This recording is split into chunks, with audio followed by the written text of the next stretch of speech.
The year 20,525 AG. The present inquiry of the fish speaker schools has its origins in a long-forgotten crisis.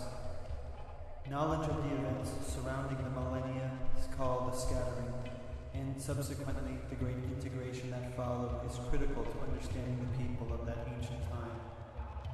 The discipline of the spice dreamers and their ability to reconstruct and disseminate the persona of our past humanity has provided us a tool of utmost importance. Through their efforts, we have discovered a wealth of archaeological information, a temporal strata open to us that has allowed a reconstruction of what in ancient times would have been called history. Remember that multiple memories and persona sharing were not common traits among our human ancestors. This fact was among the most alarming and revolutionary of all those made by the spice dreamers. People's minds were once solitary and alone.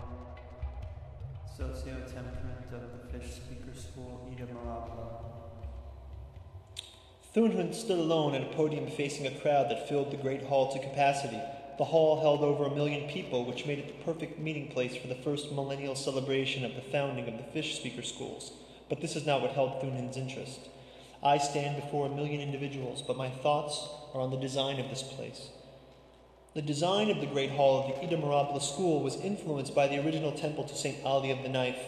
Although Arrakis had been destroyed some 2,000 years before, the blueprint of the temple had been saved in Iridulian crystal. Legend says, recorded by the tyrant god Guldur himself, Guldur must have cherished the design himself, the sweeping bow of the 1,000-meter outer wall leading to the Knife, a 1,000-meter spire rising above.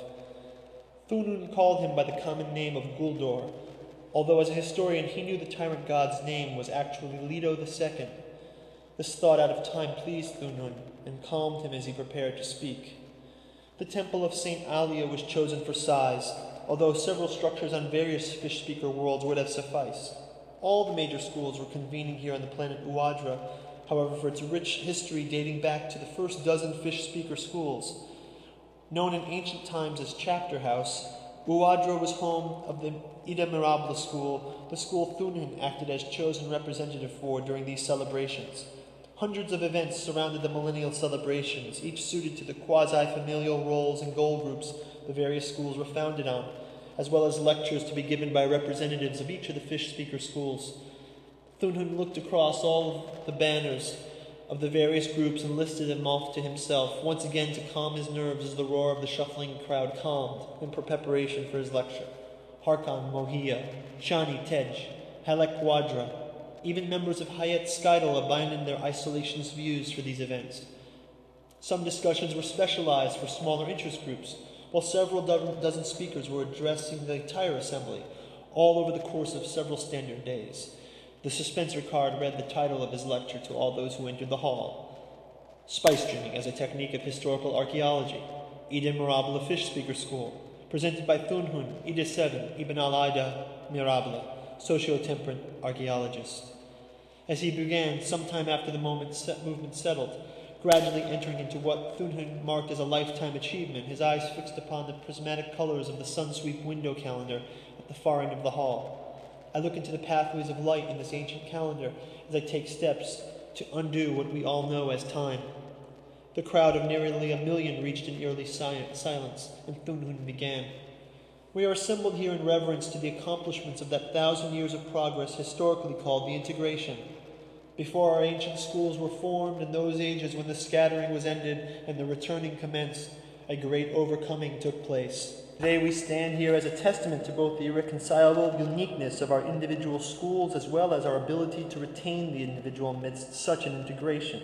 We are in agreement that the archaic concept of humanity, although of only minor significance to individual life, was once a rallying word for pre-integration being. While persona shifting and multiple memories have become common traits among individuals in all the major schools, the question of how these changes came about has long remained a mystery. The origins of the fish speaker schools are shrouded in lost ancient histories, but a recent historical archaeological technique, spice dreaming, has uncovered keys to this lost past.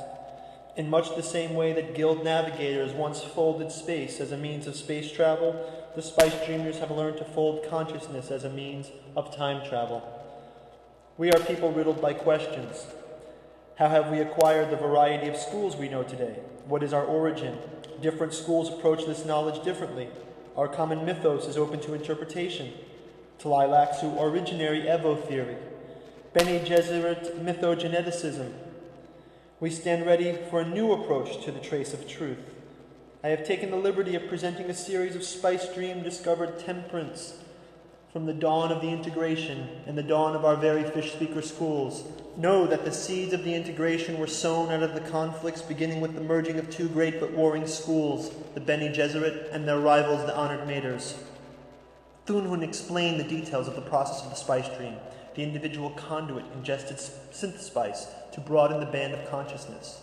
Although most individuals possessed multiple memories and could share personas passed on within a school's line, the technique of a consensual vision had only recently been discovered. The process of the Spice Dream allowed a number of people to experience an actual historical moment by the dilation of the fabric of consciousness. Thunhun glossed over the space-time figures, simplifying the ideas as a cross between the ability to fold space and the techniques of Duncan's net. This consensual hallucination allowed history to be re-experienced as easily as reading a history book had been 10 millennia ago. Thunhun paused as he is joined on the podium by a young conduit named Yanima from the Norre Amper School. The Norre Amper School maintained a strong backbreeding with the original Ixian gene pool that had been in fashion these days, which also suited the school's members to the technical expertise of large-scale spice dreaming. Anyone can learn to fold the consciousness of a few proximate people, but there was a lot of threads to track and the level of discretion to drop insignificant threads that required a spice dreamer with the Ixian background to manage such a large event. As Yanima prepared for the trance, Thunhun prepared the assembled crowd to receive the dream. Within moments, the place and the moment began to fade from Thunhun's thoughts, and like the mundane dreams it was named for, the spice dream began to work upon his consciousness and the consciousness of the assembly. We can never experience the spice dream of another, yet we know that they all can coincide within the intents of the spice dreamer.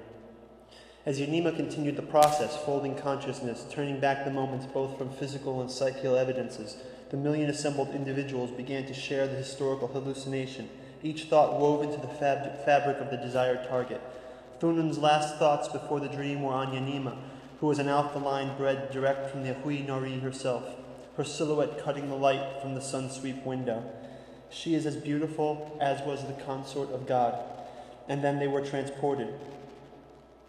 The Gola, Paul Atreides, was alone in the courtyard where Miles Tegg entered. The boy looked around, quite aware that his progress was being watched from above by perhaps Shiana or one of the other sisters. Paul was right, of course. Shiana and Duncan Idaho were awaiting the practice session in order to monitor his progress. Duncan was outraged, and he said so to Shiana. "What is the purpose of all this, Shiana?" "Don't go there, Duncan. We both know things are at work around us that are larger than your discomfort at training Paul." She always calls him Paul, never the Gola. When I was young, Mother Xuan Yu had always referred to me as the Gola, never as Duncan. But Shiana is no longer Bene Gesserit. He watched the pair in combat training below, and Shiana turned up the listening device to eavesdrop. Paul was angry. "Where is Duncan? Isn't he going to be teaching me to use plasma weapons?" "Where is Duncan?" I remember when the original Paul used to request my company while I watched on with his father, Duke Leda. So many lives and I've returned to this.